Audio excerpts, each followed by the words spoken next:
Welcome again, my dear students of class 10th. Dear student, I am Rajendra Rai from LPM Public School, Gola Bazar, Gorakhpur, presenting this video for your learning. And my dear student, this is the last topic of the chapter environment, that is ozone. You will study about the ozone layer, ozone depletion, formation of ozone layer and depletion of the ozone layer, that is by human. My dear student, you are looking this diagram. This diagram is showing that there are, if this is Earth, then from the Earth there is a 15 to 16 kilometer range. In the 15 to 16 kilometer high altitude range, there is a layer that is called ozone layer. Ozone, that is formed due to the combination of three oxygen atom and forming ozone layer. My dear student, if two oxygen atoms is forming, then there will be the formation of O2. This is very useful for the respiration, while this ozone, this is a poisonous gas. And this ozone layer, that is forming a protecting layer around our Earth. This is a protection layer that is formed at the altitude of the 15 to 60 kilometer range. My dear students, the ozone layer that is in the stratosphere protect humans and other organisms from the harmful effect of the ultraviolet rays that is emitted by the sun.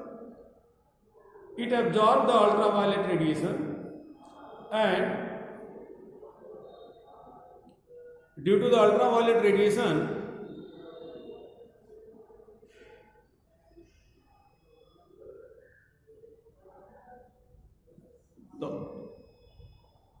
it is formed in the atmosphere by chemical reaction of certain pollutants like sulfur dioxide, nitrous oxide, aldehyde, and absorption of ultraviolet radiations. My dear students,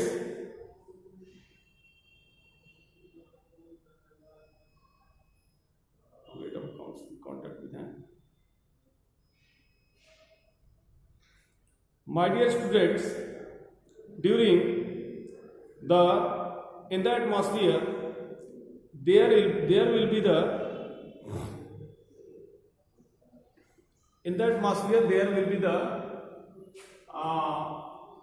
emission of several gases. First of all, let us see how this ozone layer get formed. So, my dear students,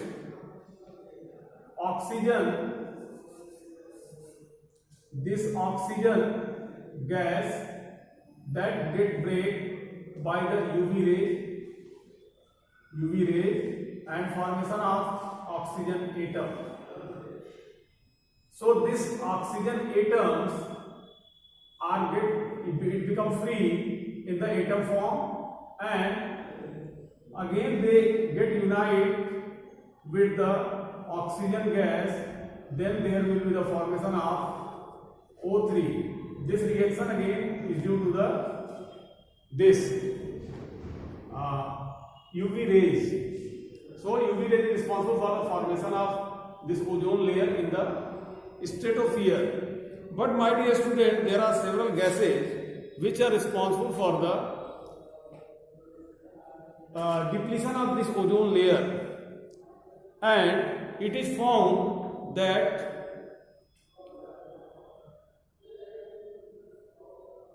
at the Antarctic region, there is a hole of this Antarctic region.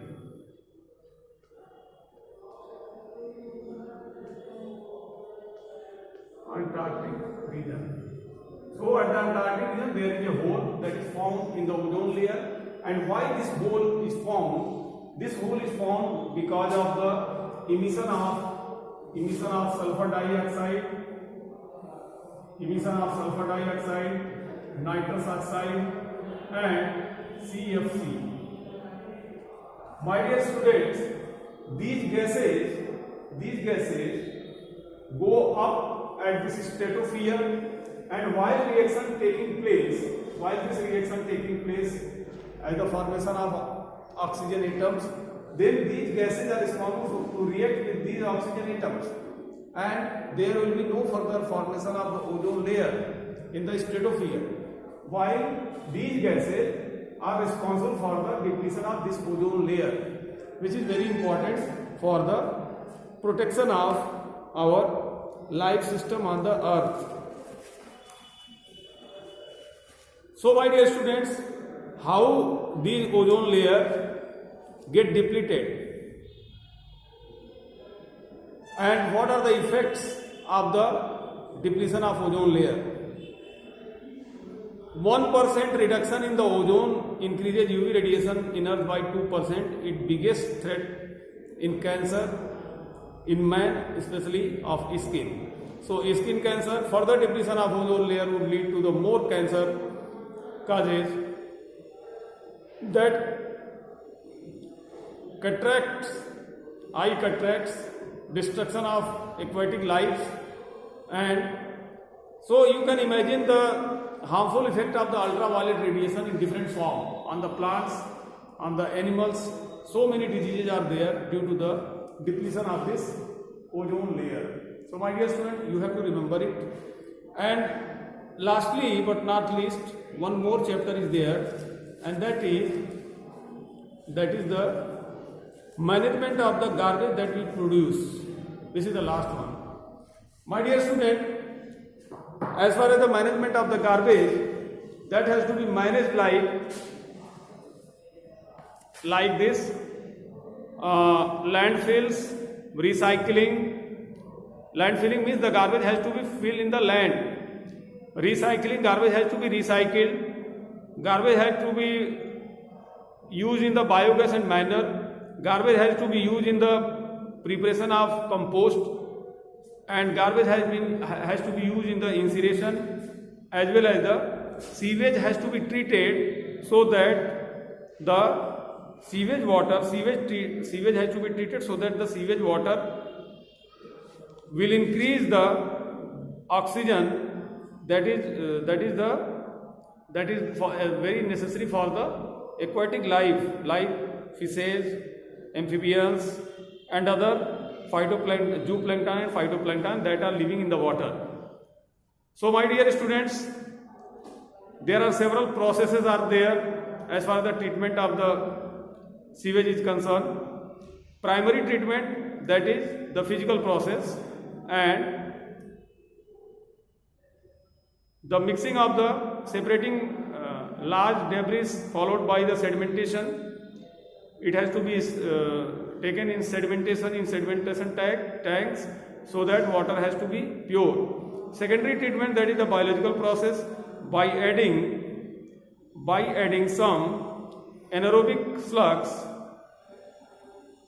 which are able to consume these are the microorganisms which are able to consume the organic and inorganic wastes that get mixed in the water. So this is the secondary. First, physical process, that is sedimentation. Secondary, that is biological process, adding microorganism in the water. And tertiary treatment, that involve in the chemical oxidation of waste water by strong oxidizing agent, mixing of the strong oxidizing agent into the water. And after this treatment, the waste water can be discharged into neutral water or used for the irrigation. So these are the several methods for the garbage management as well as the sewage water treatment. So my dear students,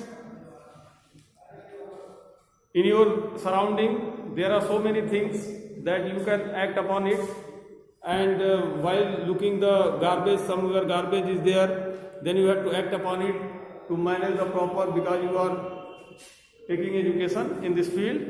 And if your surrounding is clean, then your life will be the easier. The life forms get relief from the pollution, different types of the garbage pollution, different types of the water pollution, and life will be easy. Thank you, my dear students. Thank you for watching complete videos of the class 10th, and now we will start a series of the videos that is covering the question and answer from each and every chapters. Thank you very much. Have a good day.